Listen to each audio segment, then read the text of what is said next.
Hey everybody, my name is Erin Lorenzen. Welcome to Fenix Gallery. We have a show that opened here March 5th and closed very quickly after due to COVID. So I just want to welcome you to the show, Sewn In, virtually. So come on in with me. We have a group of 24 artists in this show gathered from all across Arkansas. We do have a couple of visiting artists from a little farther away.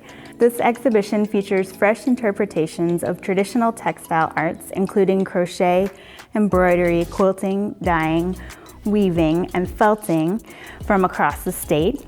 The works in the exhibition both honor and challenge the tradition of each technique. Often worked on in this private sphere of the home and often unseen, the medium of fiber art is sometimes overlooked and often dismissed. This exhibition challenges the instinct to dismiss the tradition and pushes into the gallery space with new energy, demanding more visibility for warmth, softness, humanness, and connection. This first piece you see when you walk into the gallery is Laurie Foster's Melancholia 2. This is a mixed media piece. Laurie is a Fenix founding member and has had all kinds of fiber arts adventures before joining us here in Fayetteville at the gallery. I really like the detail of the headdress on the person in this box. The first piece on the wall when you come into the gallery is Louise Halsey's Deconstructing Mom's Sewing Basket. Louise has been declared an Arkansas Living Treasure and is very celebrated here in Arkansas. She has a studio with her husband, who's a potter here in Northwest Arkansas. It's called the Little Mulberry Gallery. If you want to check it out, it's really nice. This piece is from Kim Quee. She worked with the sewing projects that her Aunt Helen began, but then didn't quite finish. She has some little notes. I have permission to touch this. It says, for a round or square pillow cushion. This is from her Aunt Helen. And so her aunt had Alzheimer's and couldn't remember the projects she had started. So with those notes, Kim did her own interpretation of how to finish each project. This is from Britton Davis. This is a diptych that's a little bit split up here in this show. It's called the Driveway Series. Britton uses polyester fill and spray paint and found fabric and sort of pushes the boundaries of the canvas in her work. Susanna is the artist that's sort of breaking up Britton's diptych here.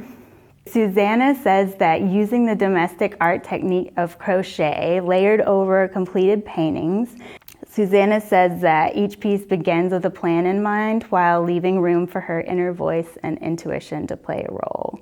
As she works, she is sensitive to the process and how the materials and colors react to each other. So this piece, Open Up a Book of Whoop-Ass, is by Amanda Lynn, who's a recent PhD graduate of the University of Arkansas and has been working primarily in mixed media embroidery. Melissa Gill is a professor at UCA and does all kinds of experiments with her work. This particular piece is titled Ascent. You can find her on her Facebook experimenting with dyeing and stitching and printmaking. This is one of mine. This is called Listen to Your Heart. It's a recycled clothing collage. I like to work with lots of recycled materials, so almost everything you can see in my pieces have been worn by me or a friend of mine. I've been studying counseling through the University of Arkansas. I'm just finishing up my master's degree. So I have been paying particular attention to tuning into the body and the effects of tuning into your body and how that helps make you a little happier and healthier in life. Fawn is a Phoenix artist who I know works part-time with the Art Experience, a local nonprofit, and does some interesting experiments with yarn and felt. You'll see a couple more pieces from her later on in the exhibition. This is my first only embroidered piece where I'm not really piecing together old clothes. This one's done on a bed sheet. This is Amanda Lynn, postmodern caution or comfort, viewer's choice. I really like the wit and the humor and the color in Amanda's work. She is this funny in person, but maybe you wouldn't guess this bright. Her humor in person is a little bit more wry. The next piece up is Tina Oppenheimer. Tina has crocheted everything. She has many pieces in this show. She tells a story about trying to get crochet right as a kid, and someone older than her was just like, no, you're doing it wrong. So she thinks she's figured it out now. She's crocheted the piece on the pedestals here, the piece over on the wall, and then this 3D piece as well. The very end of the gallery that goes along with this piece. I'm not sure whether or not we can catch it. This is one of mine. It's called Pushpa Mala, which means flower mala. Right before I came to Fayetteville, got to go study in India again with my yoga teachers. So I had the flower malas on my mind, but they're a tool for meditation. So I'm just sort of playing with how much space we give practices like meditation in our life. This is Lauren Johnson and Ziba Rajabi. Ziba is here from Iran, and Lauren has joined us from Seattle. Both, in this case, some similar types of weaving techniques, but with maybe less traditional materials. We have a few other works from Ziba in the show, so maybe we'll talk a little bit more about those. And gun violence, just a little bit, but I think this is my favorite piece from her, Grandma's Gun, crocheted retro Aunt Lila's rug yarn. Another one of mine from Yoga Mats, You Are What You Love. Again, just questioning how much space you give the things in your life. Tina's 2, Yucca Moon and the 8 Principles of Boobism. I like her titles too. This piece is by Whitney Johnson Bell. She is also a Phoenix, Fayetteville artist, and this show inspired her to experiment with fibers. She normally does painting, mixed media work. Holly Laws is also a very celebrated artist in Arkansas. She teaches in Central Arkansas and is very meticulous in her work. I really like how delicate her pieces are. As we were setting up for this exhibition, we had some people come in and see the works as we were placing them around, and a kid came in and said, Jackson, when he saw this piece. So he recognized the dog in the piece because he knows the dog in person. I thought that was really cute. The work is from Joanne Kaminsky, who has a nonprofit in town called The Art Experience. These two are from Danny Ives. Danny is also a Northwest Arkansas artist.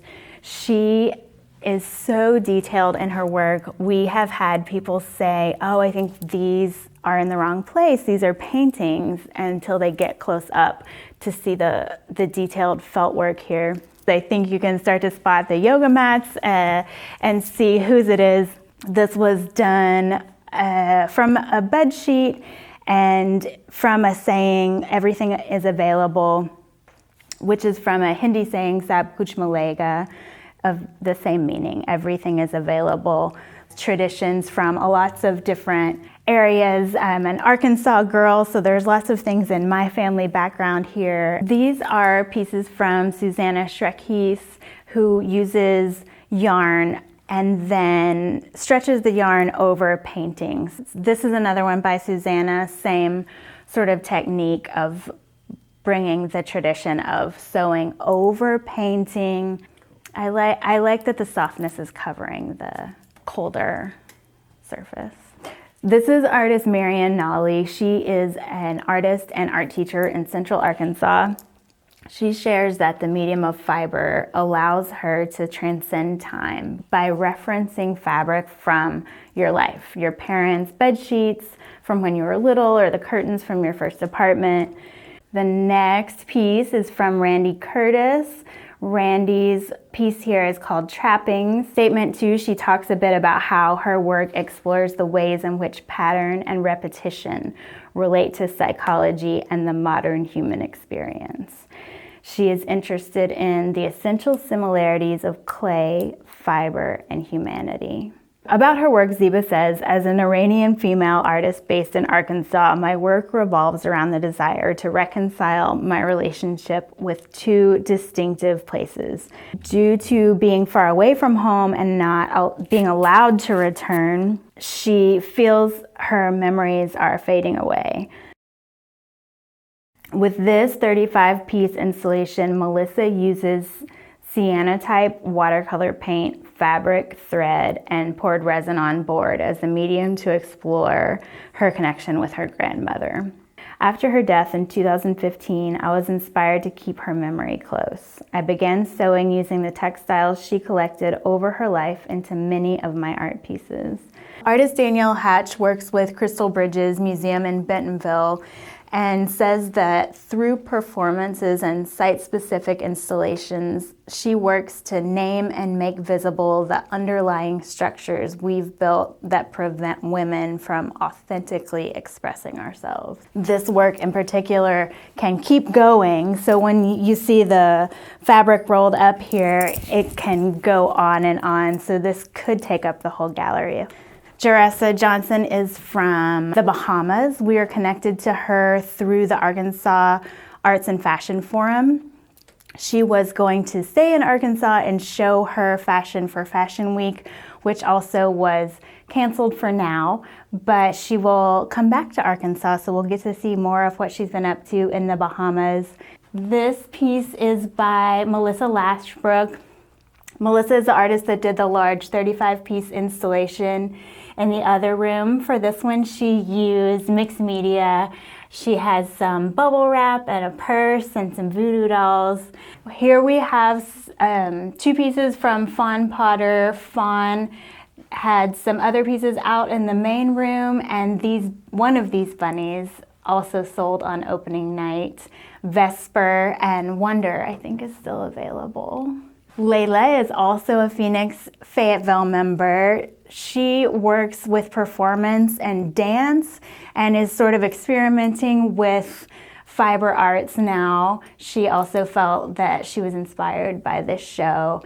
This piece is called Memories. This is another piece from Lori Foster. Lori is a Fenix founding member, and I really like the expressions of the quilters here, which is the title of this piece, and that these techniques are very traditional, and I really like the details in the eyes here. These 4 are of mine. They were the first in the series that I started doing about paying attention to what your body is telling you. It seems simple, but I feel like we need reminders. I personally need a reminder to trust my guts and tune into my intuition every day. So that's where these came from, and they're all from things I have worn or things that have been in my life somehow. Thank you for joining us for this virtual exhibition of Sewn In. We hope to see you again in person soon. We're hoping in the next month or so we'll be able to open up with lots of social distancing guidelines and be very safe. In the meantime, please contact us at Fenix Fayetteville Art, or if you have any questions specifically for me, you can shoot me an email at la.erinita@gmail.com. Thanks again.